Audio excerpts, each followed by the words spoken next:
I've always written from lived experience, from something very close to the heart, and I think that that's just how I write. You know, the more that I get into these spaces, like I realize there's no right or wrong way to write a song. There's just a true way to write for yourself. You know, there's first you write for yourself, and then you write for, and then you release it to the people, and they feel it. You know, and then I think people can feel that, and they can sense it. I think the most important thing for me is collaboration. One, and just like breaking down the stigma that there's not enough room for us all to be great. You know what I mean? I think sometimes when you're in a market that is not as mature as other markets, like as mature as like New York or LA or Atlanta, sometimes artists can feel a little bit shy about reaching out to their peers.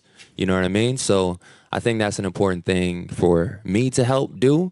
In the last few years, I've collaborated with so many Toronto artists and producers. Like, the list is pretty long. I feel like I make music for myself first because it feels good, but I also make music for the people around me. It's about the people around me, and I feel like I'm just the sum of all the communities that I've traversed. So I kind of touched on it, but I'll touch on it again because I cut my speech short. But just being second-gen Caribbean, you know what I mean? There's a huge Caribbean population in Toronto that is so integral to Toronto's identity. Being around so many immigrants, being around young people, queer people, trans people, it's really all, it's not only, people talk about artists a lot, it's also the people that consume art, the people that understand art, that I feel like have so much unsaid talent that we don't talk about, understanding that have just inspired my sound. Just regular people around me that are they're in my music. Their stories are in my music. So that's where it comes from. I would say this Juno almost has, like, the other one was, I would say, shocking because we are so new in the industry.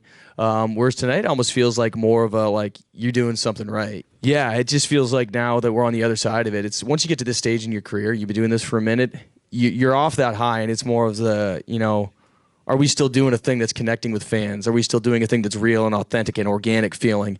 And so to be recognized is a little bit like, yeah, you're still doing that thing.